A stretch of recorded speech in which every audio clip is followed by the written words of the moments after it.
전해드린 것처럼 사실상 마지막 증인 신문인 윤 대통령 탄핵 심판 10차 변론이 지금 헌법재판소에서 진행되고 있습니다. 네, 탄핵 사건의 쟁점과 직결된 핵심적인 3명이 출석을 하는데요.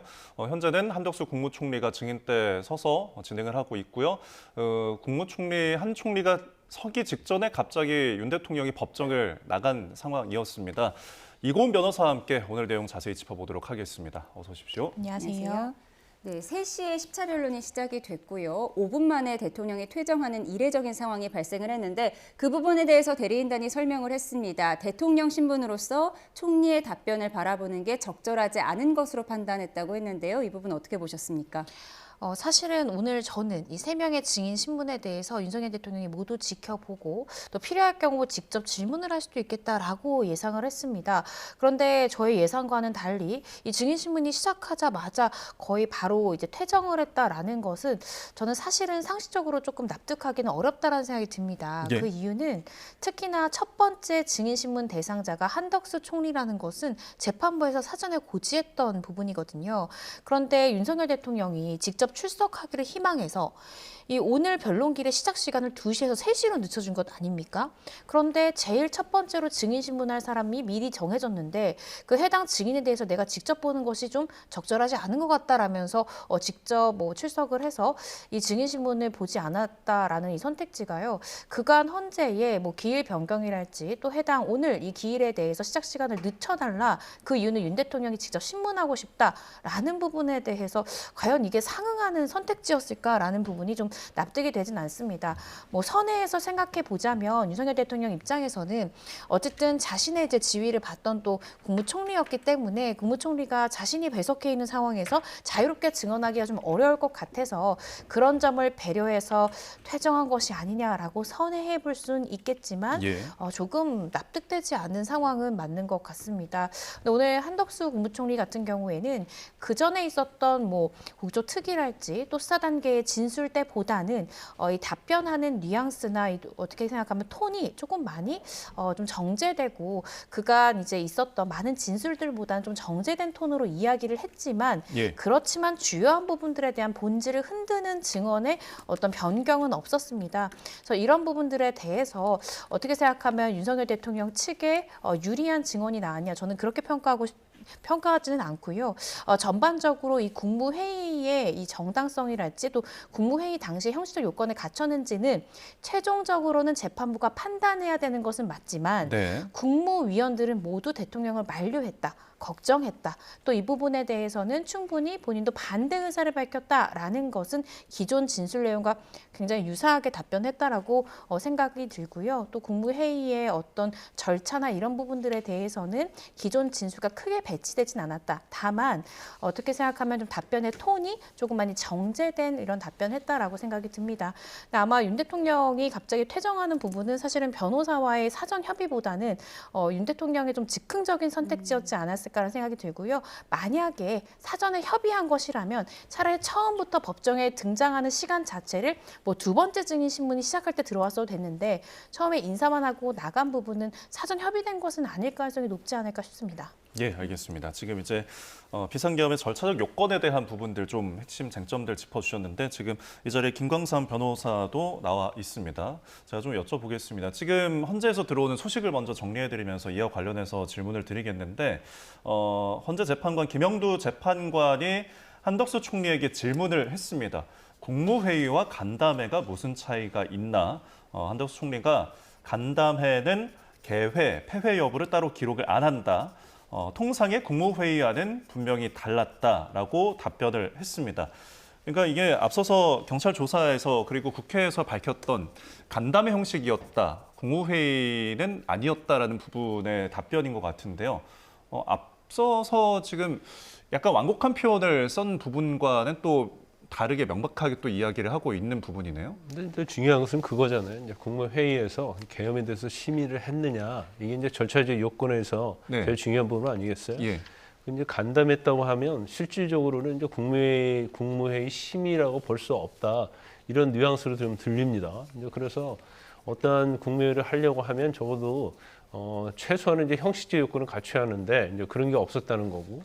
또 지금 뭐 그 증인신문 과정에서 나타나는 것들이 뭐 문건이랄지 아니면 여러 가지에 있어서 이제 실질적으로 심의가 이루어지는다 이 부분 아니겠어요? 예. 그런데 아마 오늘 뭐 진술 자체는 이전에 어떤 지금 총리의 이야기는 거의 이제 국무회의로 볼 수 없다 이런 취지였어요. 그렇기 때문에 뭐 거기에 대해서 본인의 이제 법률적 판단은 하지는 않았지만 예. 실질적으로 이제 국무회의의 어떤 실체를 갖추지 못한 것은 맞지 않나 이제 그런 생각을 들 수밖에 없는 거고. 근데 그거에 대해서 이제 자기가 한 내용에 대해서 이제 뭐 사실은 이제 여기에 나와서 얘기하는 것이 굉장히 곤혹한 측면도 좀 있을 겁니다. 이제 대통령 관계도 있고요. 이거 자체에 어떤 자기가 지금 본인은 이제 국무위원으로서 국무회의에 들어갔잖아요. 그런데 국무회의 실체가 없었다.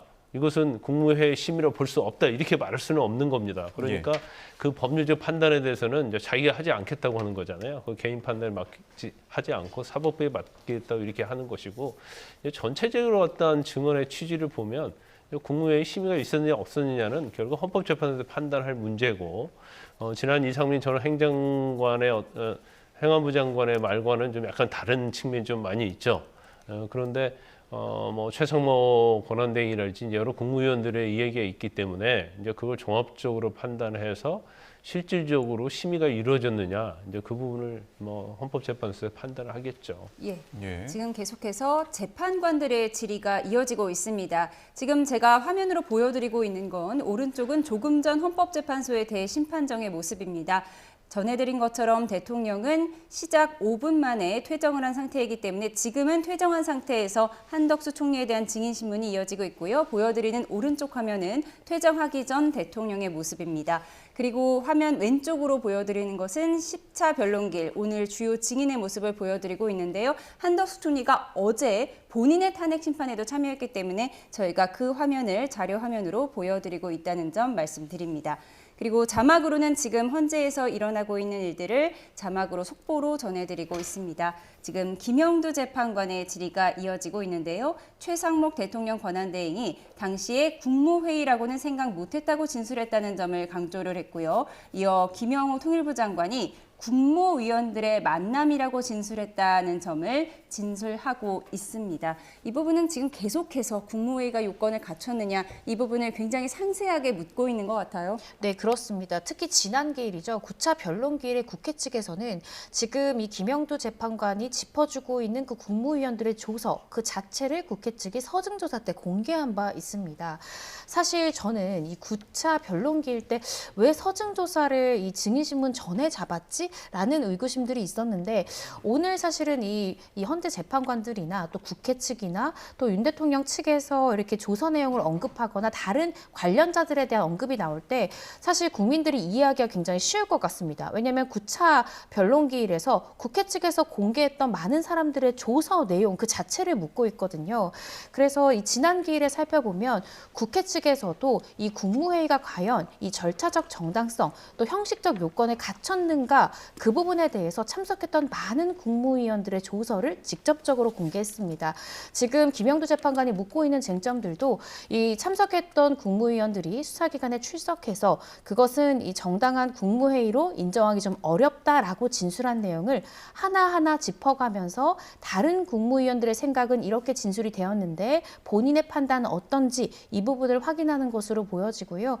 이 부분은 이미 국회 측 서증조사를 통해서 이 문건으로 국민들에게 현출된 증거인데 한 번 더 재판관이 그 부분에 대해서 짚고 지금 증인의 지금 입장을 묻고 있는 것 같습니다. 네, 앞서서 한덕수 총리가 국무회의 효력 그 질문에 있어서 사법부가 판단해야 될 부분이다라고 이제 했는데 지금 이 국무위원 중에서도 여러 장관이 아닌 총리가 하는 이야기, 지금 개인이 판단할 이야기는 아니지만 그래도 간담 형식으로 보인다라는 이런 발언들은 재판부가 판단하기에 있어서 어느 정도 무게가 있을까요? 일단요 국무회의와 관련해서는 제일 예. 잘하는 사람이 이제 총리예요. 예. 그러니까 아마 처음부터 끝까지 있었던 사람이 이제 총리다 그렇게 볼 수밖에 없고 또 뭐 사실도 이제 그런 걸로 보입니다. 그래서 지금 전체적인 어떤 증언의 취지랄지 또 증언 나오기 전에 어떤 진술 자체는 사실 이제 국무회의 심의로 보기 어렵다는 그런 표현의 완곡한 표현이라고 봐요. 그렇기 때문에 뭐 그것도 본인이 아니야, 국무회의 심의를 우리가 했어요. 거기에 대해서 뭐 문제가 없어요. 실질적으로 국무회의가 한 걸로 볼 수밖에 없어요. 이런 정도 생각을 가지고 있다고 한다면 예. 그건 이제 사법적 판단의 대상이라고 이렇게 비껴가지는 않았을 거예요. 그러니까 이제 본인 입장에서는 이건 실질적으로 이제 국무회의로 볼 수 없다 이런 판단을 하고 있는데 예. 이제 완곡하게 표현해서 요건은 갖추지 않았는데 실질적으로 심의가 있었느냐 여부에 대해서는 이제 사법부에서 판단하는 게 맞다.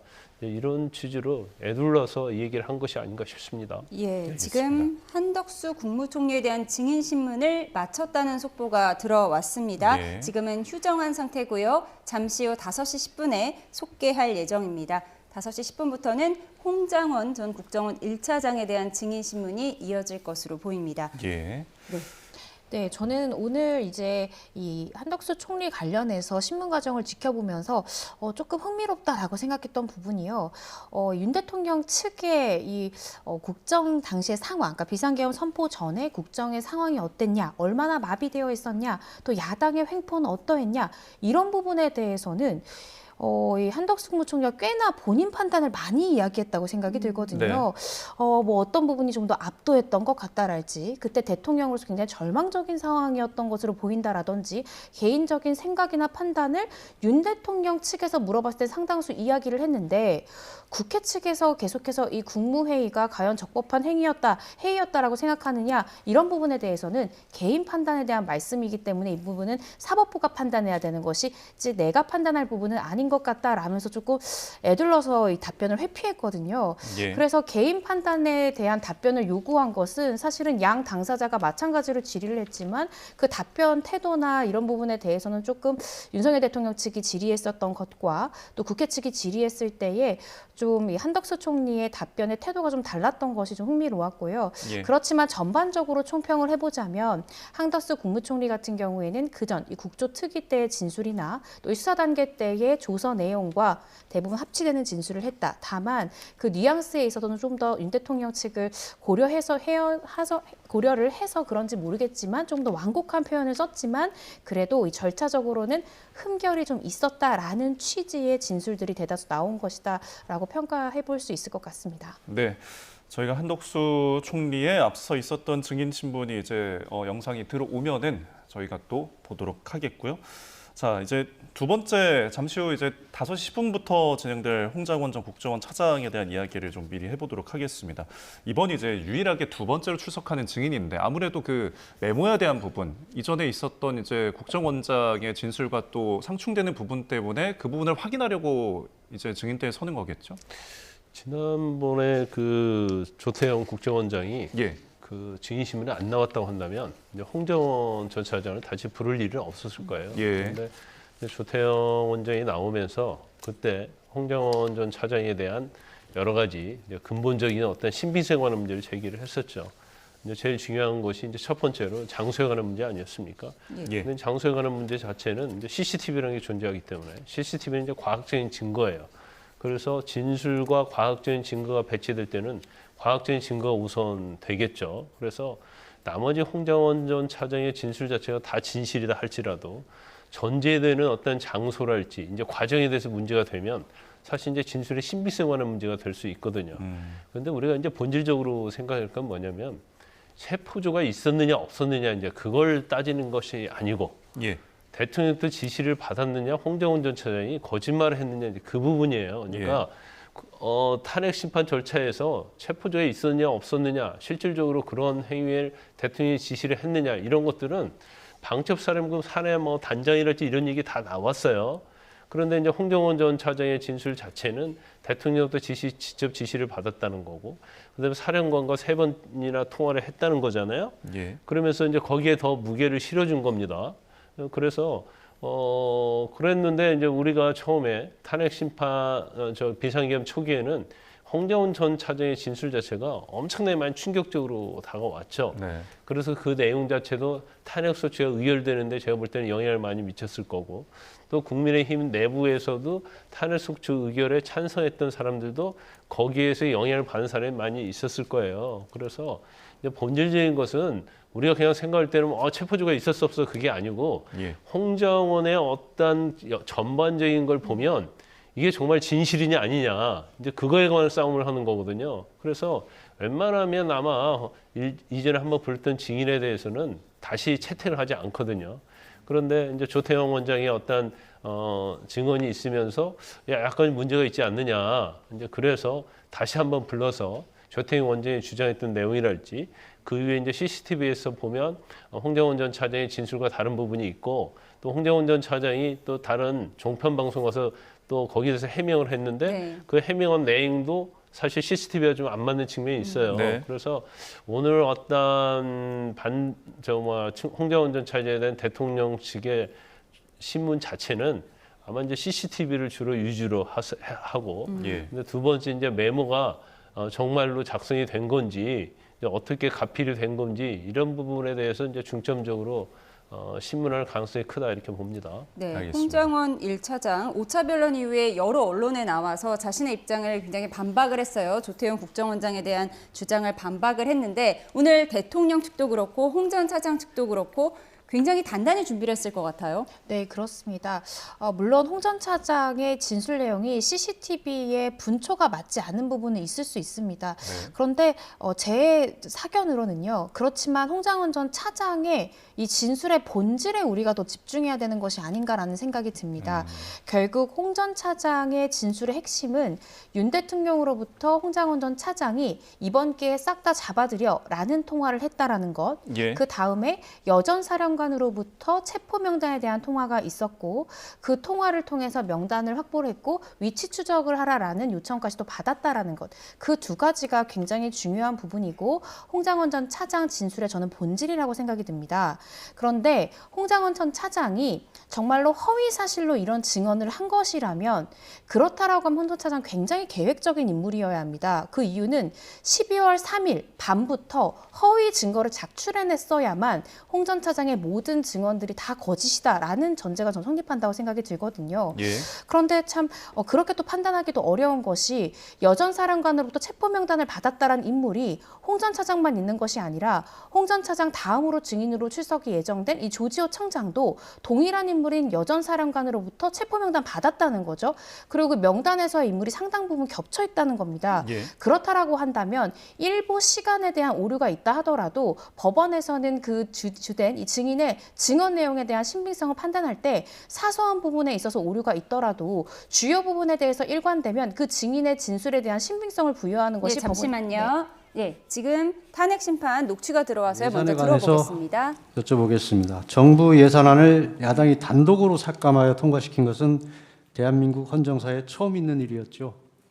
네, 처음 있는 일이었고 처음 있는 일이었습니다. 야당이 삭감한 예산은 민생, 첨단 기술 R&D, 범죄사와 같은 사회 안전, 국방 안보를 위한 예산들이었습니다. 총리께서도 12월 3일 오전 국무회의에서 야당이 감액하려는 예산은 대외 불확실성으로 인한 우리 경제의 리스크를 줄이고 반도체, AI 등 산업의 경쟁력을 강화하기 위해 꼭 필요한 예산이라고 말씀하신 적이 있으십니다. 맞죠? 예, 그렇습니다. 특히 에너지 분야는 차세대 원전 개발 관련 예산이라든지 원전 생태계 지원 예산과 같은 새로운 분야에 앞으로 우리나라의 유망한 그러한 먹거리가 될 그러한 산업들을 지원하기 위한 것들이 여야 합의 없이 삭감되었고 연구 개발에 있어서 양자 연구라든지 이런 최첨단 또 국제 연구에 들어갈 그러한 그 예산들이 삭감되었습니다. 그리고 검경의 특별활동비라든지 특경비 같은 것이 전액 삭감되어서 마약이라든지 금융 사기라든지 이러한 그 범죄 수사가 상당히 지장을 받고 있습니다. 또 법무부의 인사 정보관리단 같은 데는 이 예산이 전액 삭감됨으로써 정부 효율과 공직사회의 사기가 매우 떨어지고 있습니다. 제가 듣기로 최근에 예산이 없어서 그러한 그 직원들이 사무실 청소도 각자 해결하고 또 화장실도 가까운 공원이나 이런 다른 관공서에 가서 해결한다는 그러한 내용을 봤습니다. 예. 결국 결과적으로 보면 여러 가지 예산 중예산 삭감으로 인해서 정부 운영이 막대한 차질을 빚고 있는 것이고 지금 실제도 그런 현상이 벌어지고 있다고 말씀하시는 내용이 맞습니까? 네, 그렇습니다. 총리께서는 예비비 대규모 삭감에 대해서도 대규모 재해, 재난 등 예기치 못한 상황에서 국민들의 피해를 신속히 복구하기 위해 쓰일 예비비, 딥페이크, 마약, 도박 등 각종 민생 범죄사에 필요한 경비를 삭감하는 것은 국민과 민생을 외면하는 처사라고 말씀하신 적도 있으십니다. 네, 올해 당초 2025년 예산으로 약 4조 8천억 정도가 계상이 됐습니다만 그 반 정도가 깎였고 그중에 특히 그 재난, 재해를 대상으로 하는 그 목적 예비비가 많이 깎였기 때문에 다행히 우리가 천재지변이 없으면 큰 문제가 없겠습니다만 그런 천재지변이 생길 때에는 우리의 그 대응에 상당히 영향이 있을 것 같고요. 특히 최근에 국제 정세가 굉장히 요동을 치고 있기 때문에 이러한 것에 대한 대응하기 위한 각종 경제 문제, 통상 문제에 있어서의 예산이 상당히 필요할 것 같습니다. 이것은 지금 예상하기가 매우 어렵습니다. 미국에도 새로운 대통령이 나와서 지금 관세를 부과하는 정책을 굉장히 강하게 하고 있어서 어떤 일이 앞으로 우리 산업에 영향을 미칠지 모르겠습니다.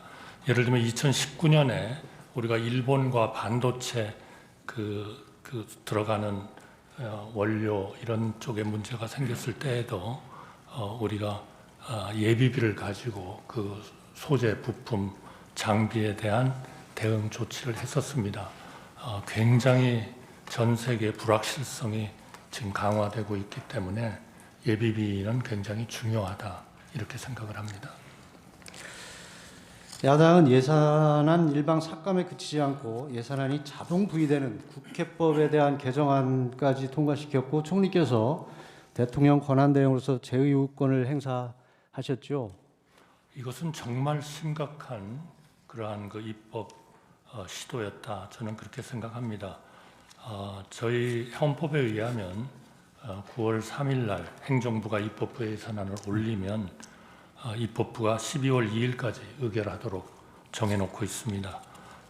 다시 말씀드리면 예산 편성권은 행정부가 가지고 있고 예산 심의 의결권은 입법부에 부여되고 있습니다. 그럼에도 불구하고 매년 헌법에 적힌 그런 의결 시한을 넘겨서 여야가 대립하는 이런 상황이 매년 반복됐기 때문에 2015년에 국회법을 개정해서 여야 합의가 없으면 12월 1일에는 정부안이 일단 국회 본회의에 상정이 되고 그 다음부터 여야 간 협상을 통해서 예산을 확정하도록 하는 그런 자동 부의 제도를 만들어서 국민들로부터 엄청난 칭송을 받은 바가 있고 그 후에도 물론 날짜를 그대로 지켜진 그러한 그 상황은 뭐 반드시 100% 전개된 것은 아니지만 이러한 자동 부의 제도에 의해서 여당, 야당이 상당한 압박을 받고 또 협상을 통해서 타결을 하는 그런 아주 큰 동인이 됐다 이렇게 생각하는데 이거를 고쳐가지고 이런 그 자동 부의 제도를 변형시키려고 하는 이런 의도는 저희 정부로서는 어떤 정부가 들었든 이것은 정말 우리 재정 운영에 심각한 문제가 된다고 저희가 봤고요. 그래서 어제 우리 그 법사위원장께서도 말씀을 하셨습니다마는 하여튼 헌법 수호를 위해서 써야 되는 그러한 거 아닌가 싶습니다. 그러나 물론 뭐 이런 그 소추된 분들에 대한 다 이유가 있겠습니다만 그러나 일반 국민들이 좀 국민의 눈높이에서 봤을 때 정말 저거는 중대한 범죄를 저지른 사람이기 때문에 헌법과 법률에 위반을 했기 때문에 탄핵을 해야 된다 이렇게 생각하는 국민들의 어떤 그런 눈높이와 우리 지금 탄핵 29건이 뭐 발의가 됐습니다만 그 29건이 국민의 눈높이하고 반드시 맞는지 그거는 또 역시 그 정치권이 한번 아주 심각하게 이 문제를 논의를 해보고 좀 생각을 해봐야 된다 이렇게 생각을 합니다. 예를 들면 임명된 지 이틀 된 방통위원장이 탄핵이 되고 또 그 탄핵을 피하기 위해서 간지 얼마 안 된 사람이 또 사표를 내고 이런 막 편법과 국가의 어떤 기능이 제대로 돌아가지 못하게 하는 이런 조치를 우리나라의 헌법을 만드신 분들이 염두에 두고 그 헌법을 만들었다고는 저는 절대로 생각하지 않습니다. 특히 탄핵 소추를 하게 되면은 직무정지가 돼가지고 그것이 언제인지도 모르는 기간을 그냥 완전히 일은 하지 않으면서 그렇다고 사표를 내서 사후적인 사람이 충원되는 것도 아니고 하는 이러한 아마 전 세계에 직무정지를 시키는 그런 제도는 굉장히 드물 겁니다. 제가 보기에는 아마 미국은 전혀 그런 게 없고요. 제가 알기로는 그래서 이런 부분에 대해서 충분히 좀 배려를 하면서 국가가 우선 살아야 그러한 그 국가 국민의 번영도 있고 행복도 있고 정치권에 정말 보람도 있는 거 아닌가 저는 그렇게 생각합니다. 계엄 이후인 2024년 12월 23일 총리께서 당시 야당이 통과시킨 내란 특검법 등에 대해 공포를 할 것인지 또는 재요구를 할 것인지 검토하고 있던 상황이었습니다. 그날 오전 더불어민주당 원내대변인이 당시 국무위원이 공석인 국방, 행안, 여가부 장관 제외 총원이 16명인데 박성재 법무부 장관이 직무정지 상태라 15명이다. 만약 이 중 5명을 탄핵시켜버리면 국무회의가 의결을 못한다. 국무회의는 3분의 2로 의결하도록 되어 있어서 5명을 더 탄핵하면 아예 의결이 안 된다. 국무회의가 돌아가지 않으면 지금 올라간 법안들은 자동으로 발효된다. 여기까지도 고민하고 따져봐야 하는 아주 중요한 시점이라고 했던 사실이 있습니다. 알고 계십니까? 네, 알고 있고요. 의결을 따지기에 앞서서 우리 헌법은 국무위원의 숫자를 15인 내지 30인으로 규정하고 있습니다. 지금 탄핵 정지된 분들을 빼고 나면 16인입니다. 이제 거기에 두 사람만 무슨 일이 있어가지고 아웃돼 버리면 국무회의가 없어지는 겁니다. 그러면 국무회의가 없어지면 우리 헌법에서 정하는 국무회의가 하도록 돼 있는 그런 일들은 다 그거는 무슨 저 의결을 하고 뭐하고를 따지기에 앞서서 존재 자체가 없어져 버리는 거 아니냐. 그러니까 엄청나게 심각한 일이고 또 그 심각한 거를 제가 우리 정치권에도 고난대행 시절에 몇 번 말씀을 드렸습니다. 이 정도로 심각하다. 근데 아직까지 특별한 조치가 없어서 정말 대단히 유감입니다. 다수 의석을 가진 정당이 탄핵 제도를 악용하여 제가 그 추가 신문 전에 잠깐 의견을 한 가지 말씀을 좀 드리겠습니다. 피청구인께서 출석을 하셨다가 퇴정을 하셨는데 일국의 대통령과 총리께서 같은 심판정에 앉아 계시고 총리께서 증언하시는 것을 대통령이 지켜보시는 모습이 좋지 않고 국가 위상에도 좋지 않다고 해서 양해를 구하지 않으시고 퇴청을 하셨습니다. 변호인들과 상의만 하고 퇴청을 하셨는데 이 점에 대해서 양해의 말씀을 드리겠습니다. 네, 알겠습니다. 추가 신문하십시오.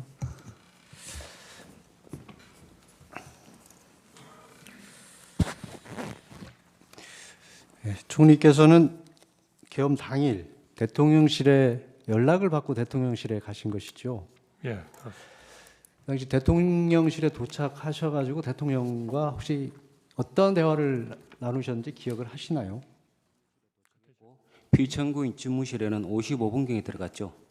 네, 그렇습니다. 증인이 도착하기 전에 다른 국무위원 등이 와 있었습니까? 예, 그렇습니다. 자, 물어보겠습니다. 그때 국방부 장관 김용현, 법무부 장관 박성재, 행안부 장관 이상민이 증인보다 먼저 와 있었습니까? 누가 어떤 순서로 도착했는지는 정확히 기억은 나지 않습니다. 그럼 그 이후에 통일부 장관 김용호, 외교부 장관 조태열, 국정원장 조태영 순으로 돌아온 것 같은데 대략적으로 맞습니까? 제가 그 순서에 대해서는 예. 기억이 분명하지 않습니다. 파랑 물어보겠습니다. 그러니까 그 무렵에 대통령 집무실에 있었던 사람은 피청구인, 증인, 국방부 장관, 법무부 장관, 통일부 장관, 외교부 장관, 국정원장 7인이었던 것은 맞죠? 대통령실에 도착한 후에 먼저 온 국무위원과 함께 집무실로 안내돼서 대통령님을 뵌 것은 기억합니다만 누가 어떤 순서로 도착했는지는 정확히 기억이 나지 않습니다. 그러니까 그 7인 중에서 국정원장은 국무회의 구성원이 아니기 때문에 피청구인을 포함한 국무회의 구성원은 그 당시에 6인 정도 된 것은 맞죠? 7인이 맞다면 그렇게 예. 되지 않겠나 싶습니다. 이상임의 행안부 장관의 경우는 피청구인이 김용현 장관을 통해서 연락을 했고 나머지 6인은 피청구인이 직접 개별적으로 연락해서 들어오라고 한 것이죠. 각자 연락받은 과정은 잘 모릅니까? 제가 모르는 내용이라 답변 드리기 어렵겠습니다. 증인은 그 당시에 피청구인이 당일 22시에 계엄을 선포하기 위해서 KBS에 생방송을 미리 예약해 놓은 것 알고 있습니까? 대통령님이 계엄을 선포하실 계획이라는 것은 대통령님께 들어서 알았습니다만 구체적인 그런 계획은 알지 못했습니다. 피청구인이 10시에 생방송이 예약되어 있다 그런 이야기를 증인 등에게 하지 않았습니까? 네, 안 하셨습니다. 당시 집무실과 대집견실에서 피청구인이 계엄을 선포해야 하는 이유를 여러 가지 말한 것으로 보이는데 그 당시에 피청구인이 부정선거나 선관위와 관련된 내용을 언급한 적은 있습니까? 저는 정확히 기억이 나지는 않습니다만 대통령님께서 정상적인 국정 운영이 어려워서 비상계엄 선포가 불가피하다 그런 취지로 말씀하셨고 구체적으로 그러한 지금 말씀하신 그 내용을 언급한 것 같지는 않습니다. 기억이 나지 않습니다. 증인은 당시 집무실이나 대접견실에서 계엄과 관련된 문건, 이를테면 포고령, 비상계엄 선포 담화문, 또 비상계엄 선포문 뭐 그런 것을 본 적이 있습니까? 저는 계엄 선포 당일 대통령실에서 계엄과 관련된 문건을 보거나 받은 기억이 없습니다. 카페 58호증 1 2025년 2월 6일자 국회 국정조사 특별위원회 회의록 20쪽 제시하겠습니다. 2024년 12월 6일자 국회 비상계엄 특위에서 증인에게 부성찬 의원이 비상계엄 선포문을 본 적이 있는 것 질의를 하자 증인이 예, 비상계엄이 선포되는 당시에는 제가 전혀 인지를 하지 못했고요. 비상계엄 해제 국무회의를 마치고 사무실로 출근을 하여 제 양복 뒷주머니에 있는 것을 알았습니다. 이렇게 진술한 사실 있죠? 예, 비상계엄 선포문을 어떻게 소작이 됐는지 그 경위가 전혀 기억이 나지 않습니까? 그 접어서 주머니에 넣은 것으로 진술하시던데. 네, 소지 경위는 전혀 기억이 나지 않습니다. 그 자리에서 받지 않았으면 그 받을 수 없는 문건 아니겠습니까? 예, 그러나 언제 어떻게 그거를 받았는지는 정말 기억이 없습니다. 이 비상계엄 선포문을 놓고 거기 모였던 7인이 어떤 비상계엄과 관련해서 대책회의를 한 거 아닙니까? 전혀 논의한 적 없습니다.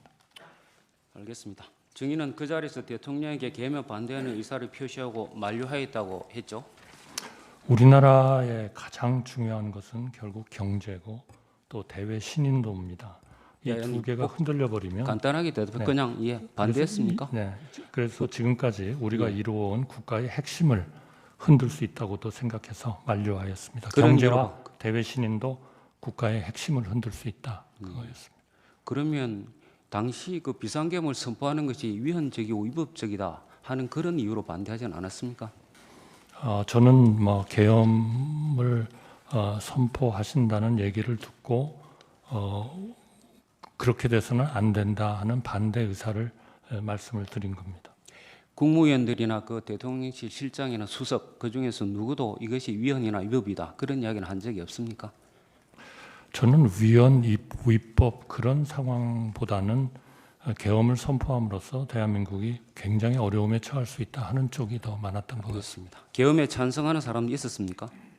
모두 걱정하고 만류했다고 기억하고 있습니다. 김용현 장관의 경우는 이 심판정에서 계엄에 찬성하는 사람이 있었다고 증언했는데요. 왜 그 진술이 다릅니까? 그거는 저는 제 기억에는 전혀 그렇지 않습니다. 갑 36교장 1 증인 피의자 신문조서 12쪽 제시하겠습니다. 이 조서 내용에 의하면 농림부 보건복지부 중소벤처장관은 뒤늦게 회의에 참석하였나요? 라는 질문에 증인이 아마 참석하셨을 거예요. 정확히 기억나지 않습니다. 당시 제가 국무위원들 모으자고 했는데 누가 왔는지 모르겠습니다. 이렇게 기재가 되어 있고 또 같은 조서 15쪽 하단을 보면 대통령은 처음부터 국무회의는 생각하지 않았던 것 같아요. 제가 대통령께 국무위원들 말을 들어보시죠 라고 해서 국무위원들이 모이게 된 것이고요 라고 기재되어 있는데 이 내용 사실대로 모두 기재가 되어 있죠? 그런데 사실 대통령님이 국무회의를 소집하려고 하셨는지 안 했는지는 대통령님의 계획이기 때문에 제가 정확히 몰랐습니다. 여러 의견을 들어보셨으면 해서 국무회의 소집을 건의드린 겁니다. 이 조서에는 당시 정인이 판단한 내용이 기재되어 있는 거 아니겠습니까? 맞는 것이죠. 그러나 제 판단은 하나의 그런 그 대통령의 뜻을 정확히 계획을 모르고 본인이 생각한 것이고요. 중요한 것은 국무위원들이 좀 모여서 우리 대통령을 좀 설득을 해주셨으면 좋겠다. 알겠습니다. 예. 그렇게 하려고 했던 겁니다. 예. 증인이 다른 국무위원들을 불러보자고 하자 이에 따라 대통령실에서 강의구 부속실장 통해 갖고 다른 국무위원들에 연락하기 시작한 것이죠. 저는 국무위원 연락을 어떤 국무위원을 누가 연락을 했는지는 제가 모르고 있습니다. 대통령실에서 다른 국무위원들에 연락하기 시작을 한 시간이 몇 시쯤입니까? 저는 뭐 정확히 기억은 없습니다. 기록을 보면 조규홍 장관에 대해서 22시 14분에 한 것이 최초인 것 같은데 대략 그쯤 되는 것 같습니까? 저는 전혀 모르겠습니다. 증인도 저는 다른 대통령님께 건의를 드렸고 예. 그리고 어떤 국무위원을 어떻게 누가 연락을 했는지는 제가 전혀 증인이 관여하지 않았습니다. 건의를 했다고 하는데 건의를 한 시간도 그럼 9시가 넘은 건가요? 글쎄요, 대통령님을 뵙고 계엄을 한다는 말씀을 듣고 말씀을 드렸으니까 그때 언제가 되지 않았을까 싶긴 합니다. 증인도 다른 국무위원에게 연락한 사실이 있습니까? 제가 사실은 그런 연락에 대해서 전혀 그 기억을 하지 못하고 기억이 있었는데요. 못한다. 예. 제가 저 수사기관에서 수사를 받을 때 당신이 누구한테 연락을 한 적이 있다. 그래서 생각을 해봤더니 또 제가 한번 전화를 찾아봤더니 맞았습니다. 그런데 그때는 제가 그분을 새로 오시도록 연락을 한 게 아니고 빨리 와서 함께 대통령을 설득하자 하는 그런 마음에서 어디쯤 와 계신지를 제가 아마 확인이라기보다는 알아보는 그런 거였고 제가 예. 처음으로 그분께 됐습니다. 그 정도 와주세요라고 말씀드릴 것 같습니다. 제가 예. 요청을 한 것은 아니었습니다. 예, 국무회의는 국무위원 과반의 출석을 개의하고 3분의 찬성을 의결하죠.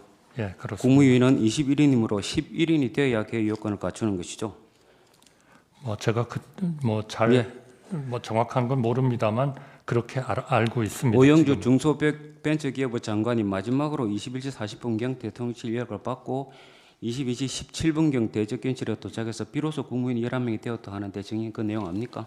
제가 몇 명 국무위원이 모이는지 누가 오는지 잘 모른다. 이런 알겠습니다. 순서는 전혀 경황이 없어서 예. 제가 파악을 하지 못하고 있습니다. 오영주 장관과 조규용 장관은 실제 회의 시간은 3분도 되지 않고 발언할 기회도 전혀 없이 피청구인이 혼자 하다가 나갔다고 하는데 그 사실도 압니까?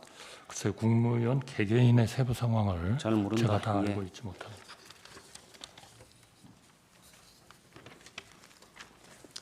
다음 묻겠습니다.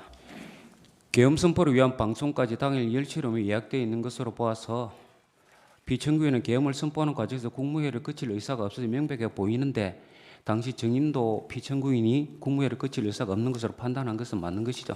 글쎄요, 아까 말씀드린 것처럼 대통령님께서 예, 알겠습니다. 마음속으로 하신 생각을 제가 증거도 없이 속단해서 말씀드리는 것은 좀 적절하지 추가로 않다고 물어보겠습니다. 생각합니다. 본건 외에 국무회의를 대통령실 2층이 아닌 5층 대접변실에서 개최한 적이 있었습니까? 저는 한 번도 없었다고 한 번도 생각합니다. 네. 최상목 부총리나 조태열 외교부 장관은 피청구인 측으로부터 A4 문건을 받았다고 하였고 김여행 장관은 이 재판정에서 증언을 하면서 이상민 장관과 행안부 장관 그리고 국정원장 증인에게도 문건을 줬다고 하는데 증인은 그 당시 특별한 문건 받은 사실이 없습니까? 저는 특별한 문건을 받은 사실이 없습니다. 이상민 행안부 장관에게 김용현 장관이 이 문건 주는 거 그런 거 본 적 없습니까? 문건 주는 거를 보지 못했습니다. 그러면 뒷부분을 정리하겠습니다. 피청구인이 계엄 선포 후에 다시 대책견실에 돌아왔죠. 예, 그런 것으로 알고 예, 있습니다. 국무위원들이 여러 가지 지시를 한 것으로 밝혀졌는데 구체적으로 누구에게 어떤 지시를 했는지 기억이 납니까? 뭐 폐회를 합니다. 그리고 뭐 안건을 뭐 필요하면 내기도 하겠지만 안건이 없이 그냥 구두로 얘기하는 경우도 있고요. 그다음에 기록을 하지 않습니다. 그러니까 개의합니다, 폐회합니다 이런 얘기 안 한다는 안 거죠? 합니다. 간담회는 그런 게 없습니다. 지금 이 사건 비상계엄 전에 이 대통령실에서 있었던 그 회의가 있잖아요. 그 회의에 대해서 증인은 수사기관이나 아니면 국회에서 간담회 정도로 본다 이렇게 말씀하신 적은 있으시죠? 그러니까 그거는 저 맞습니다. 말씀드린 적이 있고요. 그거는 기본적으로는 통상적인 국무회의하고는 달랐다 하는 그런 취지에서 그렇게 말씀을 드렸습니다. 예. 그런데 이제 그 증인께서는 그래서 이게 국무회의였느냐 아니냐 하는 것은 뭐 수사 절차나 사법 절차에서 정해야 될 것이다 이렇게 말씀하셨죠. 네, 네, 이제 그런데 이제 이게 지금 사법 절차잖아요. 네, 네. 이제 오늘 이 재판이 이제 그런데 저희가 그 증인에게 바라는 것은 뭐냐면 증인에게 그런 사법 절차에 있어서의 그런 판단을 대답해 달라는 게 아니고요. 증인의 개인적인 생각을 얘기해 달라는 겁니다. 증인께서는 어떻게 생각하시나요? 그러나 저는 이제 그 판단, 그거는 사실 개인적으로 하기는 굉장히 어려운 일이다라는 말씀을 드리고, 아마 많은 장관들이 이 국무회의를 한 것이 어떤 성격을 갖느냐 했을 때 항상 얘기한 거는 뭔가 판단은 어떨지는 모르겠습니다만 이러면서 아마 답변들을 많이 하신 걸로 제가 그렇게 파악을 하고 있고요. 그래서 저도 이제 가끔 간담회로 본다든지 국무회의가 아닌 게 맞지요 이런 질문을 의원님들이 하시면 저도 거기에 상당히 동감합니다. 뭐 이런 얘기를 했습니다만 기본적으로는 그거는 하여튼 통상의 국무회의와는 달랐다 하는 것에 대한 그 취지를 말씀드린 거다 하는 말씀을. 그런데 이제 그날 참석자들 말씀을 들어보면 그 이제 최상목 장관께서는 그곳에 모여 있는 상황이 국무회의라는 생각도 하지 못하였습니다. 이렇게 말씀하셨고요. 그 조태열 외교부 장관께서는 그거는 저는 이게 국무위원들의 의견을 듣기 위해 총리가 국무위원들을 모은 것이지 국무회의를 하기 위해서 모은 것이라고 생각하지 않는다. 뭐 이렇게 얘기를 하거든요. 그러니까 이제 제가 듣고 싶은 거는 저희가 듣고 싶은 건 뭐냐면 그냥 그 증인의 개인적인 느낌 그걸 듣고 싶은 거예요. 조금 더 말씀드릴까요? 지금 김영호 통일부 장관은 뭐라고 그랬냐면 자기는 그렇게 생각했다는 거예요. 이건 국무회의가 아니고 국무위원들의 회의, 만남이지 정상적인 국무회의가 아니지 않나 이렇게 생각했다. 이렇게 다 대답을 했거든요. 송미령 장관께서는 뭐라고 얘기했냐면 그 자리가 국무회의라고 생각한 적이 없습니다. 그리고 오영주 장관께서는 그냥 회의지 국무회의라고 생각하지 않았습니다. 이렇게 말씀하셨는데 저희가 증인한테 듣고자 하는 것은 그냥 증인의 생각을 그냥 듣고 싶은 거예요. 네, 그래야 저희들이 사법적인 판단을 하죠. 네, 그래서 아마 지금 우리 각 국무위원들이 가진 하나의 그런 그 회의를 보는 시각 이런 거를 재판관님께서 말씀을 해주셔서 예, 증인의 시각은 어떤가? 대단히 감사합니다. 우선 감사하다는 말씀을 드리고요. 그렇기 때문에 저의 시각도 경우에 따라서는 간담회로 본다. 어떤 때는 국무회의가 아닌 게 맞지요. 그러면은 대개 그 물으신 분이 결국 회의 개회도 없었고 폐회도 없었고 안건에 정확한 제기도 없었고 안건에 대한 설명도 없었고 하는 그런 또 절차적인 말씀을 하시거든요. 그래서 저도 대개 그런 취지에서 이제 표현을 이렇게 저렇게 말씀을 좀 한 것 같습니다. 그런데 제가 오늘 좀 더 명확히 해야 되겠다고 말씀을 드리는 거는 어쨌든 통상의 국무회의가 아니라는 저의 그 말씀과 그것이 형식적, 실체적 흠결이 있었다고 생각하는 거.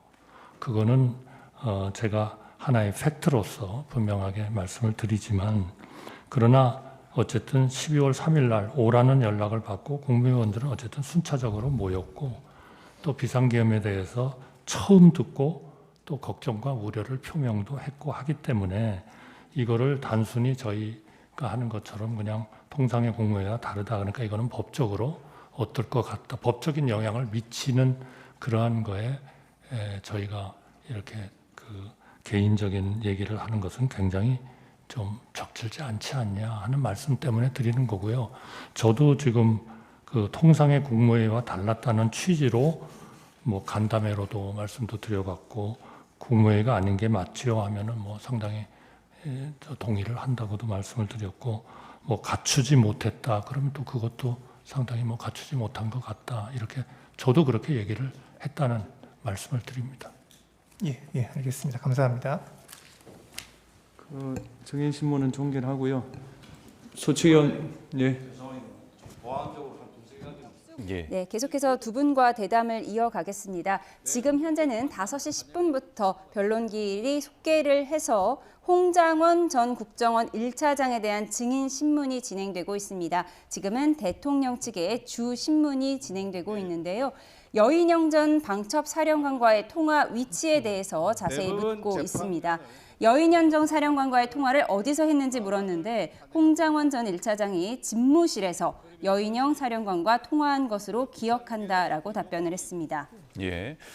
대통령 측에서 검찰 조사 때와 통화 경위 다르게 말했나라고 하니까 이 홍장원 전 차장이 밤 10시 53분 그리고 11시 6분에 대해서 진술 정정의 필요성이 있다라고 답변을 했습니다. 그리고 검찰 조사 당시에 병원 입원 중에 전화를 받았다라는 이야기까지 했는데요. 지금 배경을 이렇게 언급을 한 게 어떤 의미라고 보십니까? 병원 중에서 받았다는 것은 자기가 아팠기 때문에 예. 경황이 없어서 사실은 정확하게 사실관계를 말하지 못했다, 이제 그런 얘기인 것 같아요. 그런데 이제 여러 가지, 지금 아까도 저희 얘기했지만 이제 체포점 운영과 관련해서는 뭐 홍정원 전 차장의 진술 말고 이제 다른 사람들의 진술이 상당히 있잖아요. 그런데 홍정원 차장의 진술 자체에 대해서 물론 이제 장소와 관련해서 CCTV가 다른 모습도 있는데, 처음에 그 검찰 조사하기 전에도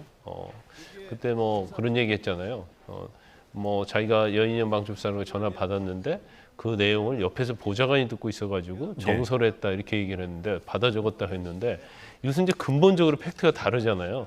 그런 적이 아예 없다는 거니까 이건 메모의 어떤 출처랄지, 그러니까 이제 이런 것들이 꼬리에 꼬리를 물고 홍정원 전 차장이 뭔가 이번 계엄 사태를 계기로 해서 자신의 어떠한 개인적인 뭔가를 하려고 한 게 아니냐, 이제 그런 의심을 받을 수 있는 여지는 충분히 있다 이렇게 봐요. 그래서 특히 이제 CCTV에 관련해서 본인이 진술했던 것 너무 다른 진술이 많이 나오다 보니까 결과적으로 대통령 측에서는 이거에 대해서 사실은 인정할 수 없는 거고, 더군다나 이제 대통령과 통화한 것 자체가 어떤 내용이냐가 대통령에게 유불리에 있어서 엄청나게 중요한 내용 아니겠습니까?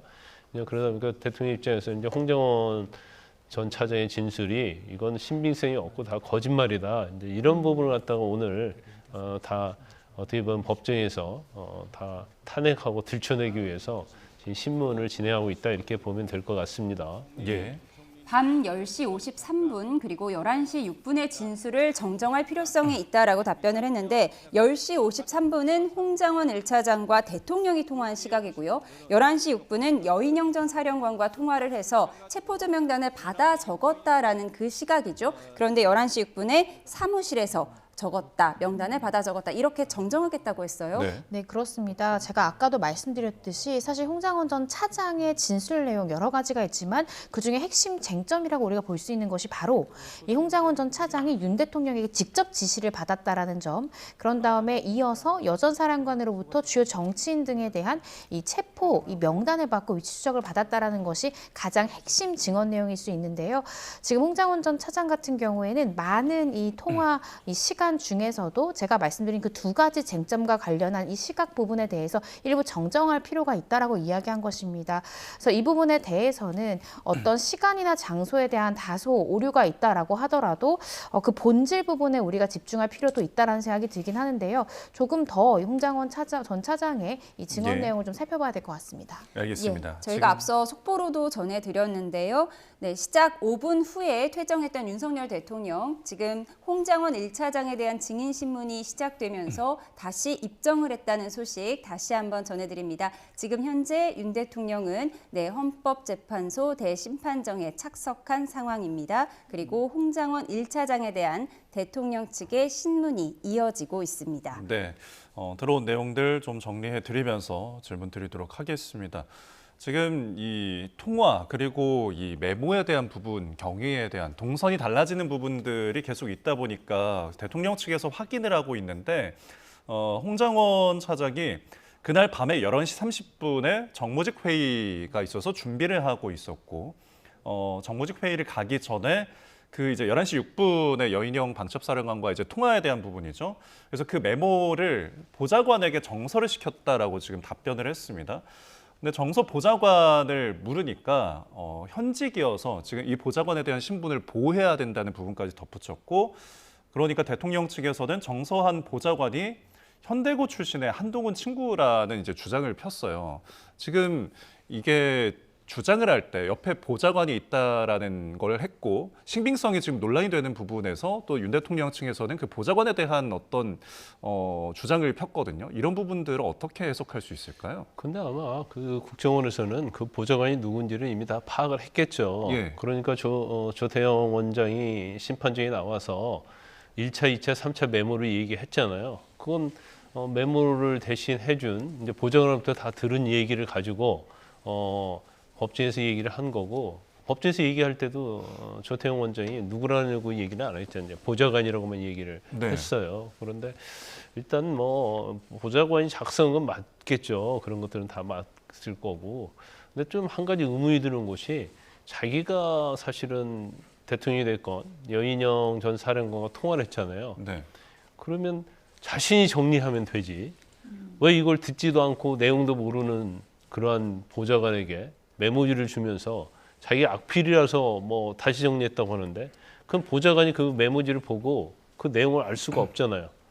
그리고 그 메모지의 악필을 가장 알 수 있는 사람은 자기인데 왜 이걸 두 번이나 걸쳐서 보좌관에게 이렇게 작성을 시켰고 그다음에 거기에 또 가필을 했을까? 그 좀 이해가 가지 않는 부분이 좀 있어요. 그래서 이게 뭐 홍장원 전 차장이 여인영 방첩사령과 관련해서 체포조 명단을 받아 적은 거, 대통령과 통화한 거, 이것은 뭐 제가 볼 때는 사실이라고 보는데 왜 이렇게 좀 약간 의심을 할 수 있는 그런 행동들을 계속하면서 더군다나 또 타임라인이 맞지 않는 이런 부분들이 있어서 네. 좀 상당히 그 부분에 대해서는 좀 의구심이 갑니다. 네, 지금 변호사님이 말씀하신 부분이 질의가 이어지고 있습니다. 지금 내용을 정리해드리면 2차 메모는 보좌관이 생각난 대로 적은 것이라고 홍장원 차장이 말을 했는데 대통령 측에서는 왜 굳이 정서를 시켰는지 물어봤습니다. 그랬더니 홍장원 차장은 방첩사 체포하려던 명단을 기억하기 위한 것이다라고 답변을 했고요. 네. 윤석열 대통령 측에서는 왜 명단을 기억해야 하나, 다른 목적이 있는 것 아닌지 의심이 된다. 지금 이렇게 질의를 하고 있습니다. 근데 홍장원 전 차장이 분명히 진술했습니다. 윤 대통령이 방첩사를 일단 도와 이렇게 이야기했다라고 분명히 진술했기 때문에 당연히 홍장원 전 차장 입장에서는 윤 대통령으로부터 직접적으로 방첩사를 도우라고 했기 때문에 그 명단이 이 방첩사가 확보해야 되는 인원이었다라는 가정이라면 당연히 그 명단에 써 있는 인원을 기억해야 될 필요성은 저는 있었을 것 같습니다. 근데 정서시킨 부분에 대해서도 저도 왜 굳이 정서를 시켰을까라는 의구심이 드는 부분은 사실인데요. 특히나 제가 가장 궁금한 부분은 이 정서를 시키는 과정에서 보좌관이 기억나는 대로 정서시켰다라고 이야기를 하고 있습니다. 네. 그런데 이 통화를 한 주체가 이 보좌관이 아니라 이 여인영 전 사령관과 홍 전 차장, 대통령과 홍 전 차장 이런 식으로 이 대화의 상대방은 홍 전 차장이었잖아요. 보좌관이 아니었습니다.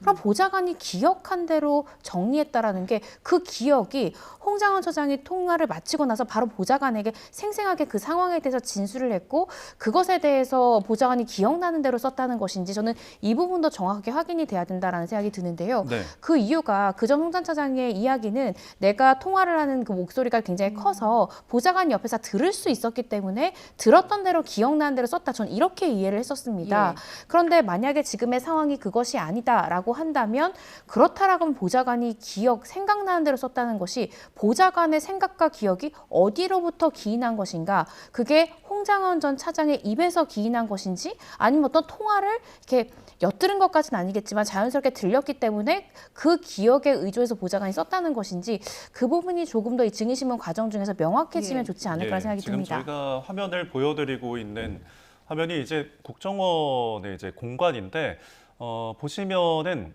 이제 홍장원 차장이 전화 통화를 하면서 들어오는 모습입니다. 제 왼손으로 핸드폰을 들고서 들어오고 있고요. 앞서서 이제 주장을 할 때 본인은 왼손잡이인데 오른손으로 메모를 해서 이제 그 악필이었다라는 부분을 이 부분으로 이제 뒷받침이 될 것 같고요. 지금 보시는 것처럼 전화 통화를 하면서 이제 집무실로 향하는 모습이었습니다. 네, 지금 메모를 작성한 곳이 어디인지, 통화를 한 곳이 어디인지가 계속해서 논란이 되고 있으니까 지금 이 국정원 CCTV가 공개된 것 같아요. 그럼 이 CCTV를 토대로 오늘 진술이 이어지겠죠? 저게 지금 10시 58분이거든요.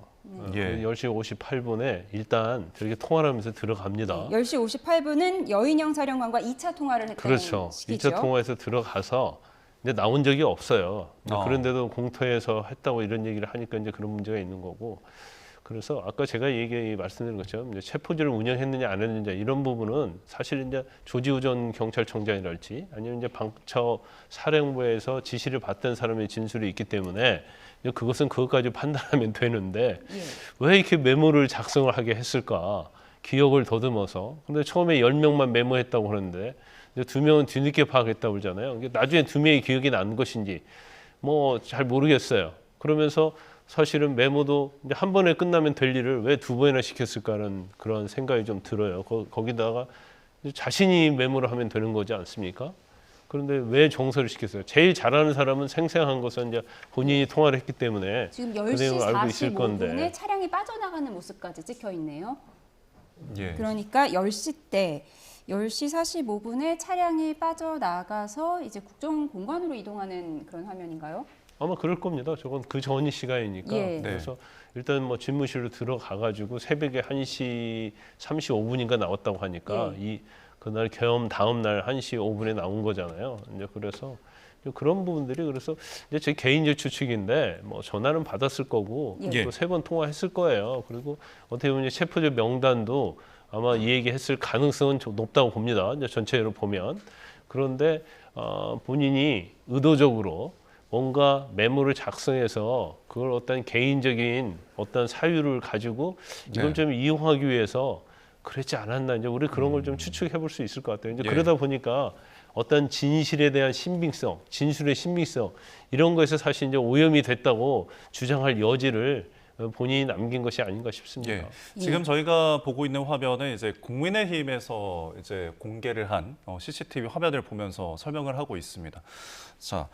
저희가 애초에 그럼 이런 CCTV들을 가지고 이야기를 하거나 그리고 오늘 홍장원 차장이 메모를 들고 왔다고 앞서서 이제 헌재 앞에서 답변을 했어요. 네. 이런 부분들을 미리 좀 다 같이 이야기를 했으면 좋을 것 같다라는 생각이 드는데 네. 어떻게 보십니까? 저는 사실 오늘 이 홍장원 전 차장의 증인신문이 가장 바람직하고 실제적 진실을 발견을 하기 위한 증인신문이었다면 CCTV를 차라리 이 실무화상기에 띄우고 직접 재생하면서 예를 들어 10시 40분부터 11시 10분까지의 CCTV를 쭉 함께 재생을 하면서 그 당시 상황에 대해서 증인이 본인이 직접 한번 설명해봐라 라고 이야기하는 것이 가장 선명하게 실제적 진실을 발견할 수 있는 방법이라고 생각이 듭니다. 그런데 지금 계속해서 국민의힘에서 지금 공개를 한 CCTV는 전체가 아니라 중요 부분에 한정되어 있거든요. 그러면 사실 예를 들어 저 같아도 어제의 11시 06분에 07분에 분 단위로 나의 행동을 기억하는 것은 굉장히 쉽지 않은 일입니다. 차라리 CCTV를 전체를 함께 보면서 그때 상황에 대해서 본인의 행동을 설명을 하라라고 증인신문을 하는 것이 더욱더 적절한 증인신문이라고 생각이 들고요. 실제 저도 변호사로서 증인신문을 하는 경우에 CCTV가 주요 증거일 경우에는 증인신문 때 함께 보면서 재판관도 직접 질문할 수도 있고요. 양 당사자의 변호인도 직접 신문을 할 수 있습니다. 이렇게 정확하게 그 상황에 대해서 증인이 보고 이야기하는 것이 가장 정확한 증언을 들을 수 있는 방법이 아닐까라는 생각이 듭니다. 그런데 저 CCTV 자체가요. 사실 이제 헌재에서 틀기 어려운 측면이 있을 거예요. 국정원이라는 국가기밀기관 아닙니까? 그리고 저 CCTV를 사실은 틀려고 하면 압수수색 절차를 정당히 거쳐야 하는 거고 아니면 이게 국가기밀과 관련된 부분이기 때문에 관리자 어떤 승인도 있어야 하고 이제 그런 부분이 있어요. 그래서 저게 또 국민의힘에 어떻게 저게 입수가 됐는지 모르겠어요. 그러면 사실은 공무상 비밀과 관련된 부분이거든요. 그래서 법적인 문제도 좀 있을 수 있거든요. 그러다 보니까 아마 저게 대통령실에 유리한 거고 또 저걸 헌재에서 틀었을 때 별 문제가 없다고 하면 당연히 입수해서 가져왔을 겁니다.